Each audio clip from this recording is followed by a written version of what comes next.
With Blue Link Plus, you can access your Hyundai Tucson Limited remotely. Doors unlocked, temperature set, lost car found. There it is. Get complimentary class-leading Blue Link Plus. Call 562-314-4603 for complete details. So I'm a father of one. I gotta find a babysitter. I found Care.com and I was blown away. Through the platform, I was able to find local and experienced candidates along with their reviews and rates, which were way more affordable than I anticipated. Care.com really put me at ease knowing that they were all required to go through a background check.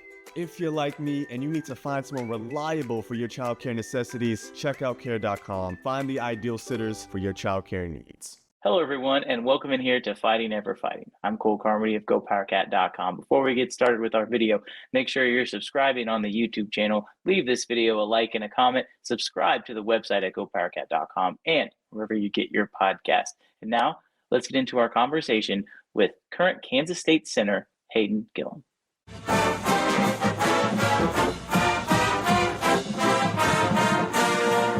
And for the first time in the brief history of Fighting Ever Fighting, we are now joined by a current Kansas State athlete, and there's really no one better to be joined by than 2022 Big 12 champion and Kansas State Wildcat starting center, Hayden Gillum. First of all, Hayden, when I say 2022 Big 12 champion, just how nice is it to be introduced like that? It's definitely a nice label to be tagged with. There could be a lot worse, but I sometimes forget when people say it. Yeah, I think, talking to some of those guys, we'd obviously talked to Echo Boydo and Kurt Warner already on the show, and you can tell that it's going to mean that game means a lot to people. And obviously you're still a part of the team, so, you have some bigger aspirations. But I'm curious, you guys just finished spring ball. You're a fifth-year senior getting ready to go into your sixth year of college. With no spring ball, what does someone who is in their fifth year of college do during the day? I think that's something that a lot of people kind of overlook. You are still an athlete here, or you are still a student as well. Yeah, so right now I'm finishing up my master's. I got a couple more weeks left of school, and we transitioned back into a different phase of workouts. We have 2 more workouts before we kind of get off a little bit of time at the end of May. So we're working out about 3 days a week right now, running and lifting, and just really right now is the biggest time to start gearing up for summer. And this is something we put a huge emphasis on last year. May's a big month, and because everyone's training during the normal times, but who's doing the work during the kind of the off period? So May's a big month to get us geared up for summer. And for you guys, spring ball looked a lot different this year than it did last year. Not only were you in the brand new indoor facility, but you guys had a lot more people healthy. I'm sure that had to have been nice. And what was the vibe like during spring ball? And then overall, how do you feel like it ended up for you guys? It was a great spring ball. Every year, even last spring ball, we would finish and I'd say, man, we got a lot of work to go. It's never like when you finish spring ball, you're never like, man, we're ready to go this season. But there was growth, and we brought in a lot of new guys. We had some great competition in there. There's a lot of guys across the team, young guys, new guys, transfers, and there was a lot of growth this year. There's still a long ways to go, but we saw a lot, and we had some new D linemen, and they were able to help us, and it was a good spring ball. What was it like when you guys figured out and walked out into the indoor facility for the first time? I know you had a chance to do that a little bit in bowl prep, but now that you really had a chance to kind of call it your own, just what was that feeling like the first day of spring ball practice? You walked inside, and you're like, wow, this is really what we're practicing. Yeah, it's kind of like a fresh new start. At the beginning, it kind of felt like we were on the road playing somewhere else or practicing somewhere else, but that facility is state of the art, and it's amazing, and we're very thankful for it. But the ability that we have to have our own space and move around and do different drills and transition, I'd say it definitely made things work smooth. When we get everybody on one field, it can be tight, and just it was such an asset for us this spring ball to have everybody right there, and we were using indoor, outdoor. It was great. And coming from Plainville, Kansas, which, by the way, I'm from Kansas City. I actually had to look up where Plainville was. According to the 2020 census, just less than 2,000 people. North of Hayes, for those who are not familiar. Take me back to your days as a youth and growing up in Plainville. Had you always wanted to come to K-State? Were you always a K-State fan, or just kind of take me through your childhood? Yeah. Well, my dad went to K-State, graduated from K-State, and I guess I always just kind of grew up following K-State. I never really had the option to be a KU fan. My dad didn't give me that choice. But I remember when I was little, I was listening to a game on the radio. I think I was like in a tractor or something, and I remember hearing, I can't even remember which game it was, but I had to have been about 10, and like that was the first time I was ever like, man, this is cool. I remember hearing the guys' names, and I was like, this is something I'd want to do. And my parents brought us down to a game, and I went there, and I spoke a couple weeks ago, and I told people I can still remember just like the sound of the stadium. I remember seeing the silver stripe of the helmets, them run out, the old video screen that they used to play everything on, and I was like, I want to do this someday. And for me, that was really the start of it. I can look back on that picture and see it so vividly of everything I remember that day, and that was when I was like, I want to come here and I want to play football at K-State. And was football always your favorite sport? I mean, I'm assuming a lot of the times in small town America, you play everything. Was that the case with you as well? And when did you really start to develop that passion for football, would you say? Yeah. I played all sports, basketball, track, football, and probably actually played basketball more when we were younger. My brother was a really good basketball player, and my physique and my smoothness kind of transitioned me towards football. He kept playing basketball, and it became more fit to me to play football. He moves a lot better. He's a little more athletic. I fouled out a lot, and it kind of made it a pretty clear sign that football was going to be my path if I wanted to keep playing. I did a little bit of research before this, and on the official athletics website, it lists you as the all-time leading tackler in the history of the conference that your high school was in. Was defense always something that you wanted to do? Like, did you have opportunities to play defense at the next level? And I guess, how did you kind of settle on offensive line? Yeah, so I love defense. I've always been aggressive since I was younger, and I played linebacker since I was probably in like Pee Wee football, and I played defense all through high school, and that was really what I loved. My coaches probably didn't like it. I would blitz about every play. I just would take off. But in high school, I was probably about 225 my freshman year, and then 235, 240 my senior year. And I loved it. I really enjoyed it, but there just really wasn't any opportunity for me at the second level as far as my speed and stuff. I went to some camps, and they worked me out at defensive end and D-line, and I actually, my walk-on at K-State, I came in as a defensive tackle. So defense was my kind of true position, I would say, or what I'd played the most, but I didn't care. I told Coach Pratt, whatever you'll take me on the team as. He said, well, that's fine. You want to come here, but what do you want to play? And I said, Coach, whatever gets me on the team. And I was okay with whatever. I was just happy to be here. Well, you mentioned that your senior year, you were 240 pounds, and I think last year Sports in Kansas had put out a picture of you on Twitter as a high school senior and transition to where you are now. A lot of people don't understand how hard it is for specifically offensive linemen to come in and put on weight. There's a reason why we just don't see very many true freshmen play at any school on the offensive line. What was that transition like for you, trying to get your body into shape to not just start or get in the rotation, but just be able to hold your own and compete? Because there is a major difference between being 240 pounds and being even 260 pounds on the offensive line. Yeah. When I got here, it was a battle to just stay alive. I mean, I could do things right. I could work hard, but at the end of the day, when the guys are bigger than you and stronger than you, it's a challenge. And I knew coming into this, Coach Brown told me I had to gain weight before I came here. I started pushing. I probably got up to maybe 250 or 260 when I came in, and then lost it instantly in running. And it was a journey. And then after that first spring with the coaches, I really didn't have a good spring at all. And, the coaches, they knew how hard I worked and I did things right. But we talked, and, I had a goal if I was going to get to 280 by the next December, we kind of decided that maybe Division I power football wouldn't be for me. And I knew I was going to stay. I knew I was going to get there. And I continued to gain that weight. I ended up getting there. And then I'd say the biggest transition was, okay, I got to 280, but I got there by just eating calories. So now I'm of size, but how do I transition this to muscle? And I'd say the next phase was getting that weight turned into good weight.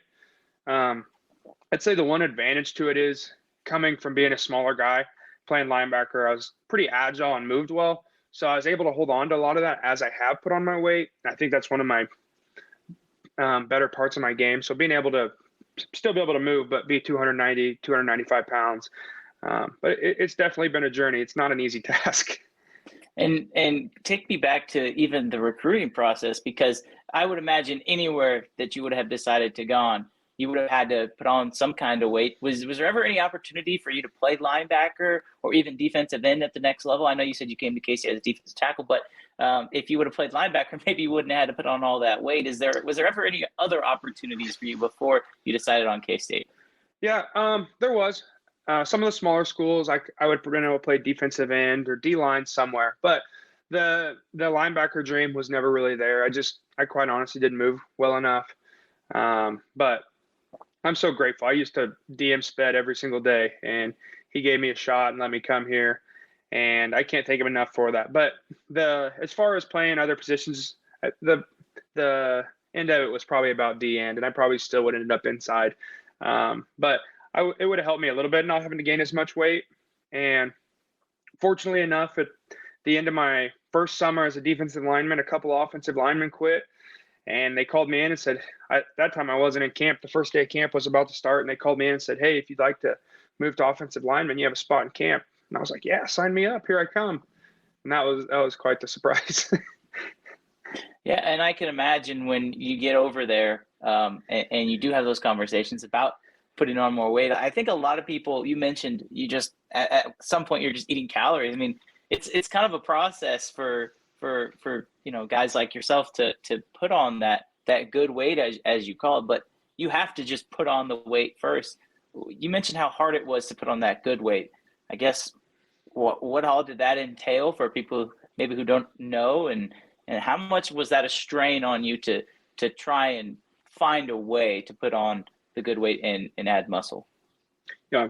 So thankfully enough, we are blessed with some amazing support staff. So once I did get to the weight, this was a big thing for me last year was transitioning that weight. And Scott Troush, he's our team nutritionist. He helped me so much, and just really dialing in on what it looks like for me to be eating, the amount of protein that I need to be taking in.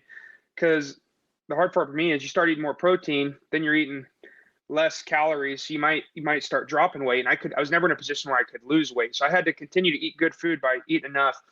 And then Coach True and the strength staff, they really had an individual plan for me last year, which allowed me to continue to work the things that I'm good at, being able to move and different types of resistance training and that kind of stuff. But Scott Troush, our nutritionist, he really helped me.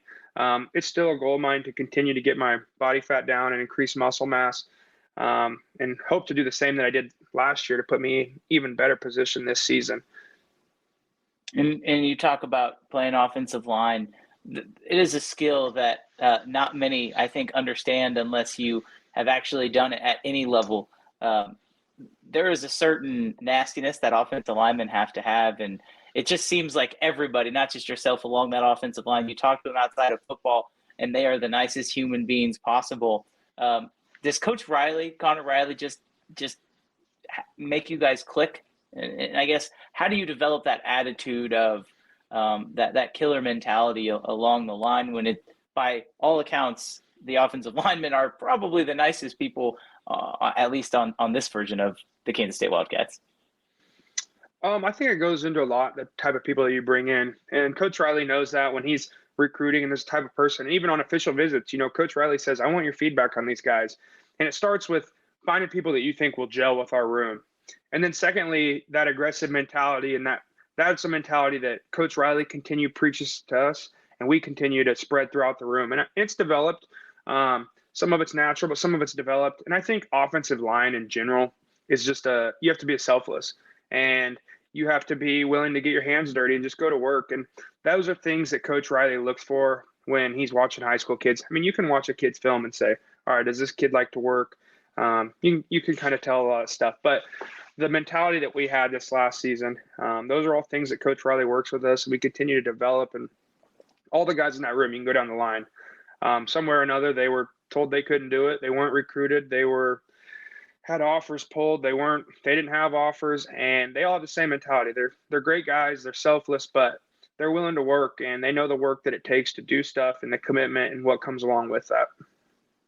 And one of those guys is your good buddy Cooper Beebe, and the All-American decides to come back, and we'll get to that choice and kind of talk about your decision to come back as well. But specifically regarding Cooper, was there any particular moment where it kind of clicked with you that, oh my goodness, this guy is really stinking good? Yeah. I'm fortunate to play next to Cooper. I'm fortunate to play next to all of them. But there's a lot of little things that maybe watching the game you wouldn't notice that make Cooper great. But there's times I'll miss something or I might get beat, and Cooper's just there to help. He's just smooth. He doesn't make mistakes. He's a smart player.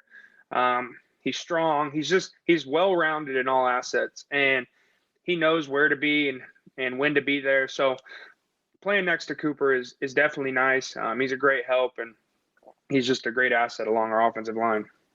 And he's another one of those guys. I know he wants to be a teacher, and he just seems like the kind of person that is selfless. I think that, again, that's another theme along that offensive line. And another one of your teammates I want to ask you about is KT Loviston, because we've heard Coach Kleiman talk about him on and on about how when he came to K-State, he had a lot of things to figure out. And by all accounts, he's obviously returning for his sixth season, just like you. Where have you seen KT grow the most since you both stepped foot on campus? I think just KT's belief in himself.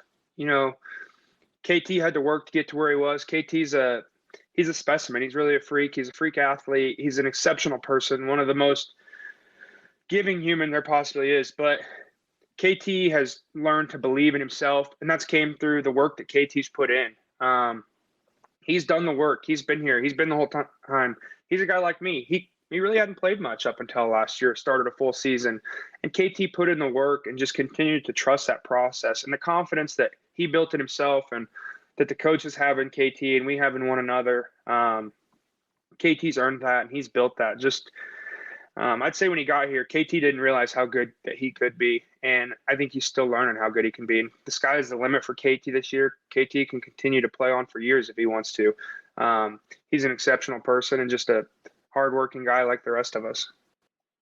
Picture this nightmare scenario. You're hosting friends for the big game. It's neck and neck in the fourth quarter, and suddenly you realize you're out of drinks. You start to sweat. Your friends start to turn on you. You're forced to go on a last-second drink run and end up missing the game-winning touchdown while in line. Terrifying, isn't it?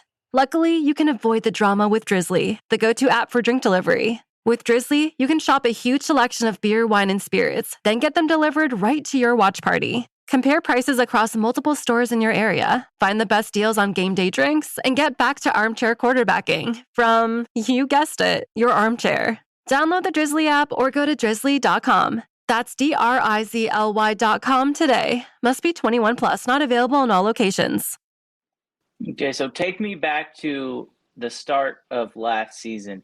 You obviously were here for 4 years, hadn't started a game, I don't believe, and now you are tasked with starting on opening night, week 1 of the season. What is going through your mind when you are introduced, they flash your name up on the video board and say starting at center, Hayden Gillum? What is that moment like when, I guess, A, you find out you're going to start, and B, you run out onto the tunnel knowing it's your game after having worked all that time to get to the point where you are now? Yeah. There was a lot there. I'd say that. When that final roster came out and I saw my name at the top of it, it was meaningful. There was a lot of emotions. At first I kind of felt a lot of pressure. I said, this is a time, and I hadn't had maybe those game reps that everybody else had. And, I knew that I was in the position, and coach believed in me. He put me there to start. He knew I could do it, but you still have those questions in your back of your head.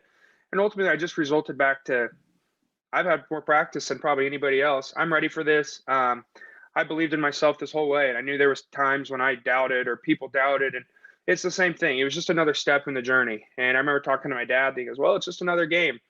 And it really was. And I went in with that mindset. And I think ultimately what I fell back on was I knew how well I prepared. And I've never been the biggest guy or the strongest guy, but I know where to be and when to be there. And I knew how much I'd prepped for it. I knew how much work I put in. I knew the game plan. And when you do that and you know that your preparation is there, it really takes a lot of the stress off of it. But it was so exciting just to be there and run out of that tunnel. And I think I got to witness Noah do that as a walk-on to getting his first start. And I'd seen guys do it for years. So it was special to finally kind of break over that barrier. And then once I got through the first game, I was like, let's go. Here we go. And another thing that happened in that first game, you're starting alongside Taylor Potier, TP, and he goes down.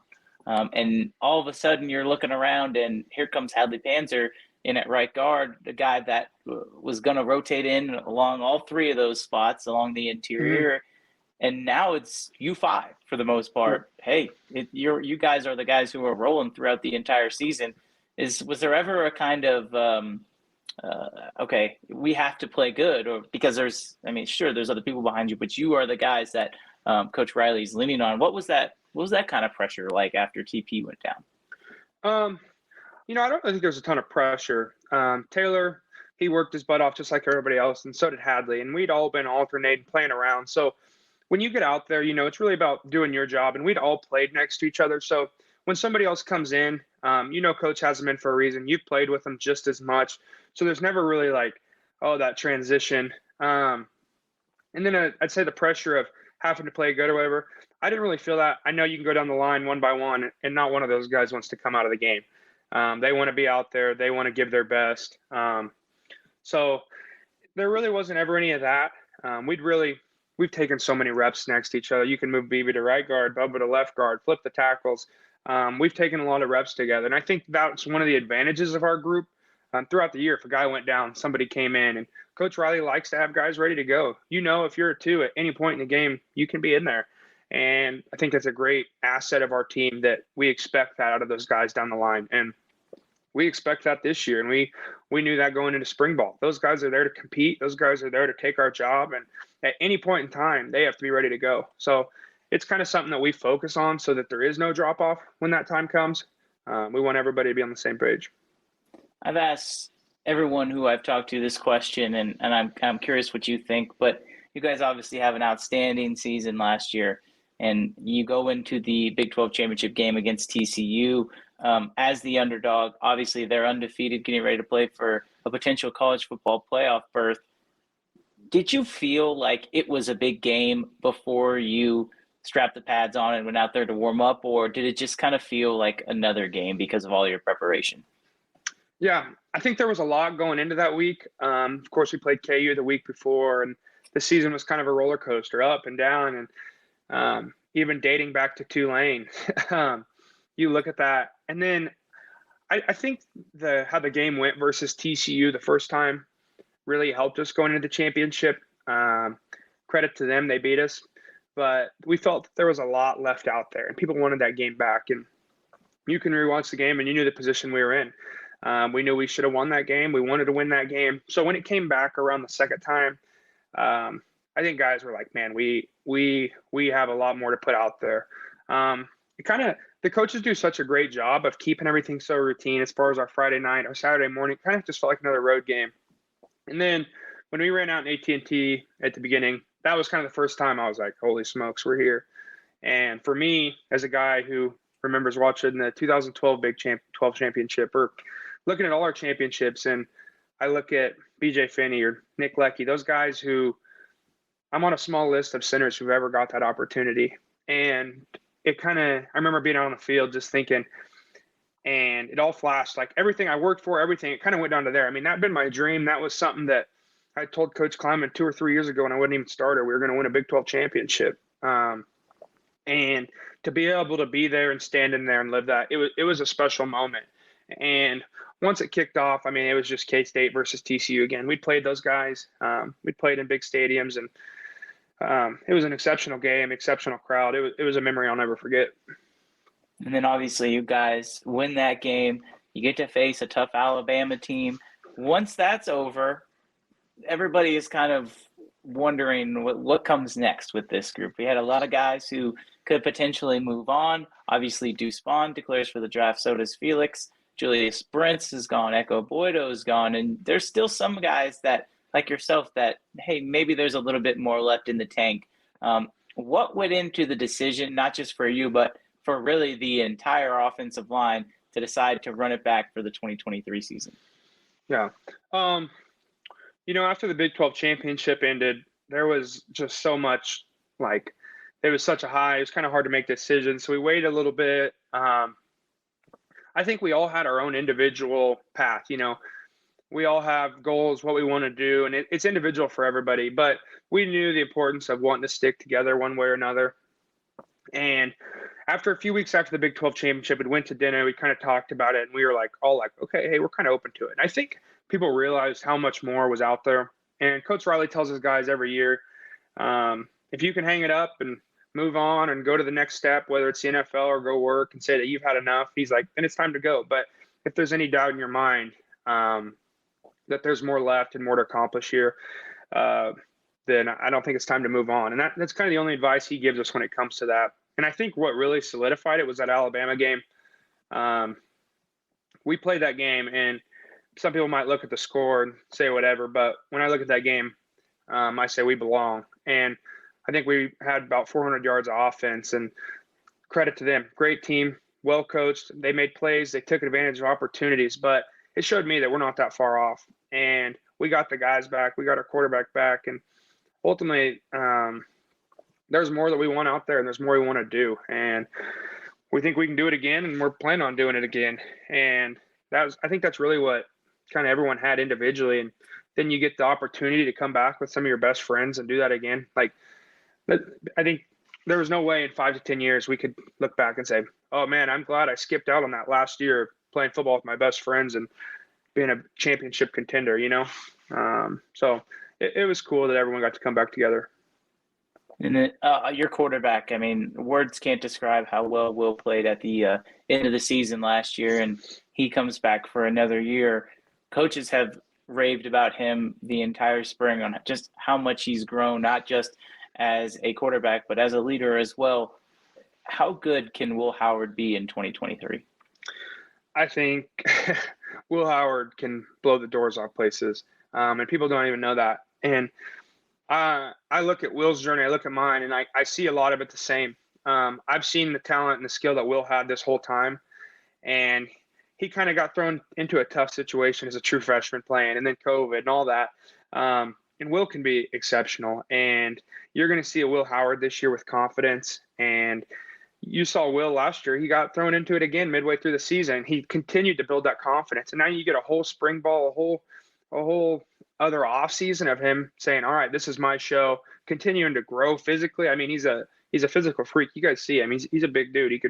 Looks like a D end, but I think the confidence that Will have coming into this year is just going to open up the doors for him, and he continues to grow physically and put in the work. Another key member of that offense last season was Deuce Vaughn, and we mentioned how he has gone off to the NFL. The running back room is a place where I think maybe K-State fans have a little bit of question marks, but a guy we saw last year really pop off was DJ Giddens from Junction City. Mm-hmm. You guys get Trayshawn Ward, the transfer from Florida State. How excited are you to just have that 1-2 punch? And do you think that the running game might actually look a little bit different this year with now two guys who are expected to basically share the carries? Yeah, I think it'll look different. I mean, Deuce Vaughn's Deuce Vaughn. The way we styled things around Deuce Vaughn, he's a special person. You'll see him once every 10 years maybe, if that. But the guys that we have in there are going to be great. And I think every year, before Deuce, I remember people were like, oh, I don't know about a running back room. We had James Gilbert. We had other people. And each year our coaches do a great job of bringing guys in. They know what it takes. They know who we need. We got some great guys in that room. The competition, Trayshawn's came in right away. He's made an immediate impact. DJ's continued to develop into more of a workhorse and learn the offense, get comfortable with us offensive linemen. There's 3 or 4 other guys that are in there working too. And that room's going to be just fine. And we know that whoever's out there is going to do a great job. The coaches have done an exceptional job with our running backs, and they're going to be ready to go. And maybe this is a tough question, but out of every single newcomer that you had a chance to be around this spring, was there any single one that made you go, oh, this guy, he might be something? Because we've heard some some things about not only some of the transfers, but even some of the incoming freshmen who, by all accounts, some of them are 17, 18 years old. Was there a single player that on offense or defense that you're like, oh, this kid, he might be pretty good? Yeah. I look at all these young guys and I'm like, man, if I was half of what these guys were when they came in, they're incredible. Off the top of the charts, I think everyone knows Avery's as good as Avery was projected to be. He's continuing to learn, he's continuing to grow. But Cheaty, he's a defensive lineman. The dude's a freak. I don't know if you've seen him. He still looks like a newborn baby deer, and the kid's huge. Like, you give him a year or two with Coach Drew, this guy's going to be a monster. Austin Romaine at linebacker, he's in there, he's as physical as ever, flying around. And those are things that in freshmen are just exceptional. He's going against our one offensive line, and he's hitting us and moving around. You could go down the list. They really have a great class. I told those guys how proud I was of them just this spring, and it can be like a crash course. And those guys continued to just take the hits, take the blows, the knowledge. You're learning from a fire hose, and they worked and continued to grow. And the growth that we saw in them, it's going to be huge. That the early enrolling is definitely an advantage for those guys. And two more questions before we let you go and end this podcast. But I mentioned it at the top. You're going into your 6th year of college now.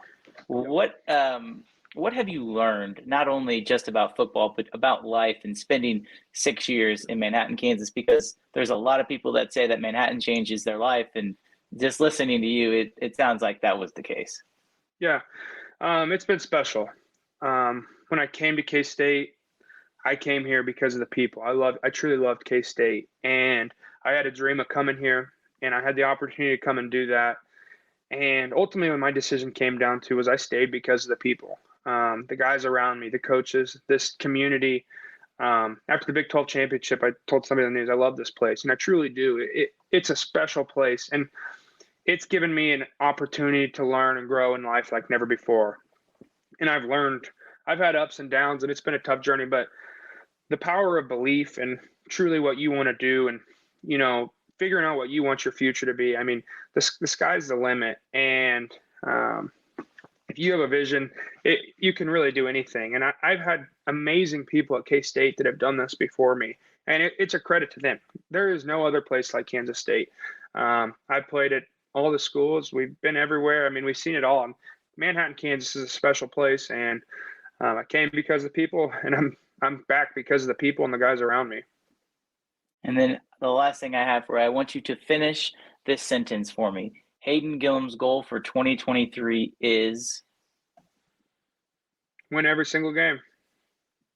All right. There we go. That's the goal. That's Hayden Gillum. I appreciate you joining me on Fighting Never Fighting. Good luck to you. Good luck in workouts, and we'll be talking again very soon, I would imagine.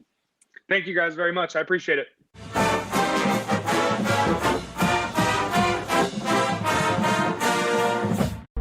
PGA Tour is back, and so is the First Cut podcast, part of the CBS Sports Podcast Network. Join myself, Rick Gaiman, and Greg Ducharme each Monday for a DFS preview before Kyle Porter, Mark Immelman, and Patrick McDonald preview everything in the world of golf on Tuesday. Circle back throughout the week for immediate round-by-round reactions for every tournament every week.